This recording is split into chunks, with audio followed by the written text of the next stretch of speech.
പാലക്കാട് ജില്ലയിലെ ശാന്തമായ ചിറ്റൂർ എന്ന ചെറിയ പട്ടണം. ഇവിടെ ഓരോ വർഷവും വിരുന്നു വരുന്ന ഒരു അതിഥിയുണ്ട്. ഗുണകരവും ഗൗരവപൂർണവുമായ സംവാദങ്ങളിലേക്ക് ചിറ്റൂരിലെയും പരിസര പ്രദേശങ്ങളിലെയും ആളുകളെ കൈപിടിച്ചുകൊണ്ടു പോകുന്ന സിനിമ എന്ന ഈ അതിഥി ഈ വർഷവും എത്തി. ലോക സിനിമ ചിറ്റൂരിൽ എത്തുന്നത് പാഞ്ചജന്യം ഇന്റർനാഷണൽ ഫിലിം ഫെസ്റ്റിവൽ എന്ന മഹോത്സവത്തിൽ പങ്കെടുക്കാൻ വേണ്ടിയാണ്. 16ാം പതിപ്പിൽ എത്തി നിൽക്കുന്ന പാഞ്ചജന്യം ഇന്റർനാഷണൽ ഫിലിം ഫെസ്റ്റിവൽ സ്വതന്ത്ര സിനിമ, സാംസ്കാരിക രാഷ്ട്രീയം, കൂട്ടായ പ്രേക്ഷകാനുഭവം എന്നിവയെ കേന്ദ്രീകരിച്ച് രൂപപ്പെട്ട ഒരു ജനകീയ ചലച്ചിത്രോത്സവമാണ്. ചലച്ചിത്രാസ്വാദകരുടെയും സാംസ്കാരിക പ്രവർത്തകരുടെയും ഒരു കൂട്ടായ്മയാണ് പാഞ്ചജന്യത്തിന് തുടക്കം കുറിച്ചത്. ചെറിയൊരു പ്രാദേശിക സംരംഭമായി ആരംഭിച്ച ഈ കൂട്ടായ്മ ചോദ്യങ്ങൾ ഉന്നയിക്കുന്ന, പ്രതിരോധത്തിന്റെ ഭാഷ സംസാരിക്കുന്ന സിനിമകൾക്കായുള്ള വേദിയായി വളർന്നു കഴിഞ്ഞു. 1982 തുടങ്ങിയ ഒരു വായനശാലയാണ്. വായനശാല പ്രവർത്തനങ്ങളുടെ ഭാഗമായിട്ട് തന്നെ സിനിമ, പാളങ്ങൾ പോലുള്ള സിനിമ. അപ്പോൾ ആദ്യം മുതൽ സിനിമയിലൊരു താല്പര്യം ഉണ്ടായിരുന്നു എന്ന് വേണം മനസ്സിലാക്കാൻ. അതിൻ്റെ തുടർച്ചയായിട്ട് ഒരു 90കളുടെ അവസാനമൊക്കെ ആകുമ്പോഴാണ് നമ്മൾ ആദ്യമായിട്ട് ഒരു ഫിലിം ഫെസ്റ്റിവൽ എന്നുള്ള നിലയ്ക്ക് ചെറിയ തോതിൽ ചാർലി ചാപ്ലിൻ ഫിലിം ഫെസ്റ്റിവൽ സംഘടിപ്പിക്കുന്നു. അതിന് വലിയ ജനപിന്തുണ ലഭിച്ചു. പിന്നീട് നമ്മൾ വീണ്ടും ഒറ്റപ്പെട്ട പ്രദർശനങ്ങളിലേക്ക് പോയി വളരെ പ്രസക്തമായിട്ടുള്ള ഫൈനൽ സൊല്യൂഷൻ പോലുള്ള ഡോക്യുമെൻ്ററികൾ കാണിക്കുന്നു, ഗുജറാത്ത് കലാപവുമായി ബന്ധപ്പെട്ടിട്ട്. അതുപോലെ മജീദിയുടെയും പുറസോവയുടെ ഒക്കെ സിനിമകൾ, ഒറ്റപ്പെട്ട സിനിമകൾ കാണിക്കുന്നു. അങ്ങനെ ഈ മേഖലയിൽ മുന്നോട്ട് പോയിക്കൊണ്ടിരിക്കുമ്പോഴാണ് നമുക്ക് യഥാർത്ഥത്തിൽ ഇവിടെ ഒരു തിയേറ്ററിൻ്റെ ഒരു സാധ്യത കൂടി തുറന്നു കിട്ടുന്നത്.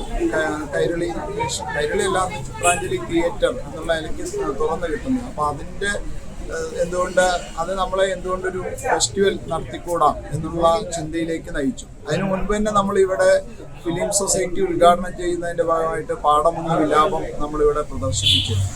അങ്ങനെ ഒരു ഫിലിം ഫെസ്റ്റിവൽ എന്നൊരു ആശയം വന്നപ്പോൾ നമ്മൾ അതിനെക്കുറിച്ച് വളരെ ഗൗരവമായിട്ട് ആലോചിച്ചു. അപ്പം ഞങ്ങൾക്ക് കിട്ടാവുന്ന ഏറ്റവും നല്ല ഗൈഡൻസ് എന്ന് പറയുന്നത് ചിറ്റൂരിൽ ജയബാലമേനോൻ ഉണ്ടായിരുന്നു. അദ്ദേഹമായിട്ട് കൂടിയാലോചിച്ചപ്പോൾ അദ്ദേഹമാണ് പറഞ്ഞു, ചെയ്യുകയാണെങ്കിൽ ഒരാഴ്ച നീണ്ടു നിൽക്കുന്ന ഒരു ഫെസ്റ്റിവൽ നടത്തിയാലാണ് നമുക്ക് സമഗ്രമായിട്ട് ഒരു സിനിമയെ ആളുകൾക്ക് പരിചയപ്പെടുത്താൻ പറ്റുമെന്ന് പറഞ്ഞു.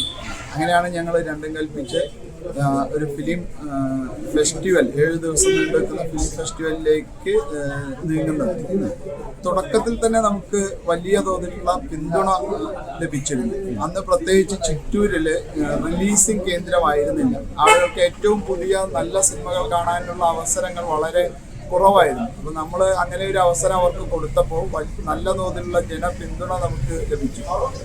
ആ ഒരു ജനപിന്തുണയുടെ ഭാഗമായിട്ടാണ് നമ്മൾ മുന്നോട്ട് പോയത്. അത് പതുക്കെ അത് ചിറ്റൂരിൽ നിന്നും കുറച്ച് പുറത്തേക്ക് വ്യാപിച്ചു. പുറത്തുനിന്ന് നമ്മൾ ഇതിൻ്റെ ഭാഗമായിട്ടൊരു ഷോർട്ട് ഫിലിം മത്സരങ്ങൾ നടത്തുന്നുണ്ട്. ഈ മത്സരങ്ങൾക്കൊക്കെ തന്നെ കേരളത്തിൻ്റെ വിവിധ ഭാഗങ്ങളിൽ നിന്നുള്ള ആളുകളുടെ എൻട്രി വരികയും അവരിലൂടെ നമുക്ക് ഒരു പ്രചരണം ലഭിക്കുകയൊക്കെ ചെയ്തിട്ടുണ്ട്. അപ്പോൾ അതും നമ്മളെ കേരളത്തിലെ ഒരു പ്രധാന ഫെസ്റ്റിവലുകളിലാക്കി വളർത്തുന്നതിൽ ഒരു വലിയ പങ്ക് അത് വഹിച്ചിട്ടുണ്ട്. പിന്നെ അതാത് കാലത്ത് ഇൻഡിപെൻഡൻറ്റ് ഫിലിം മേക്കേഴ്സിന് മതിയായിട്ടുള്ള പ്രാധാന്യം നമ്മൾ കൊടുത്തിട്ടുണ്ട്. അപ്പോൾ അത്തരം സിനിമകൾ വളർന്നു വരുമ്പോൾ അവർ കൂടി നമ്മുടെ ഒരു പ്രചാരണത്തിലൊക്കെ പങ്കാളികളാവുകയും പൊതുവിൽ നമുക്കൊരു വലിയ സമ്മതി കേരളത്തിൽ ലഭിക്കുകയും ചെയ്തു.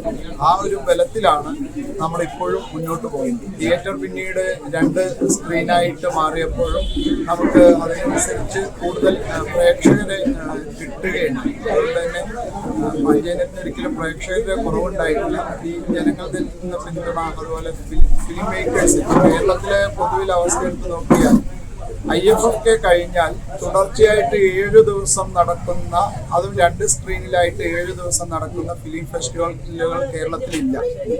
ഉള്ള വേറൊരു ഫെസ്റ്റിവൽ എന്ന് പറയുന്നത് IFFK ആണ്.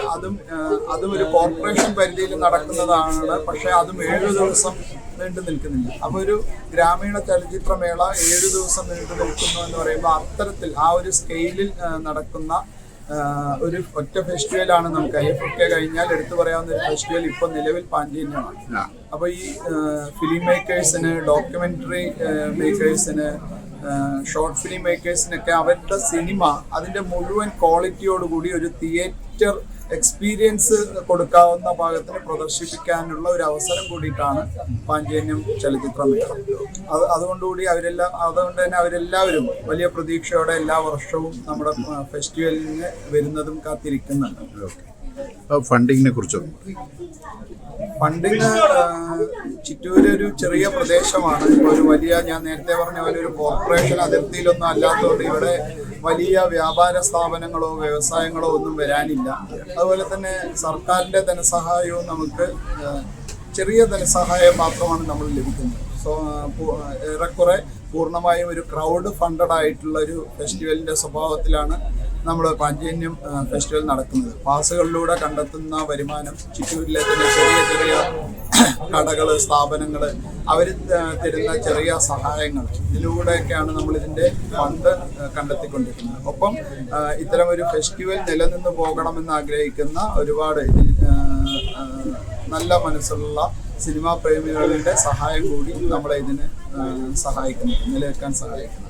വർഷങ്ങളായി തൊഴിൽ, ജാതി, സംഗീതം, ഓർമ്മ, പ്രതിഷേധം എന്നിവയുടെ സ്വരങ്ങൾ ഉൾക്കൊള്ളുന്ന സിനിമകളെയാണ് പാഞ്ചജന്യം ചലച്ചിത്രോത്സവം മുൻനിരയിൽ അണിനിരത്തിയിട്ടുള്ളത്. സിനിമാ പ്രദർശനങ്ങളോടൊപ്പം സംവാദവും ചർച്ചയും അനുഭവങ്ങളും കൂട്ടിച്ചേർത്ത് ഈ കൂട്ടായ്മ 16ാം വയസ്സു താണ്ടുകയാണ്. ഇക്കഴിഞ്ഞ ജനുവരി 30 മുതൽ ഫെബ്രുവരി 5 വരെ നടന്ന 16ാം പതിപ്പ് സംവിധായകരെയും പ്രേക്ഷകരെയും വീണ്ടും ഒരുമിപ്പിക്കുകയും രാഷ്ട്രീയ ബോധമുള്ള, സമൂഹത്തിൽ വേരൂന്നിയ സിനിമയോടുള്ള പ്രതിബദ്ധത പുനഃസ്ഥാപിക്കുകയും ചെയ്തു. ഭംഗിയും ഗ്ലാമറും വിട്ട് ഉള്ളടക്കത്തിന് പ്രാമുഖ്യം നൽകുന്ന പാഞ്ചജന്യം അന്താരാഷ്ട്ര ചലച്ചിത്രോത്സവം 16ാം പതിപ്പിന് തുടക്കം കുറിക്കാൻ തിരഞ്ഞെടുത്തത് ഏറ്റവും അനുയോജ്യനായ ഒരു വ്യക്തിത്വത്തെ ആയിരുന്നു. പ്രമുഖ തപ്പട്ടൈ അഥവാ പറൈ കലാകാരനായ വേലു ആശാൻ ഉദ്ഘാടന വേളയിൽ തന്റെ കലാവിരുത് അവതരിപ്പിച്ചു.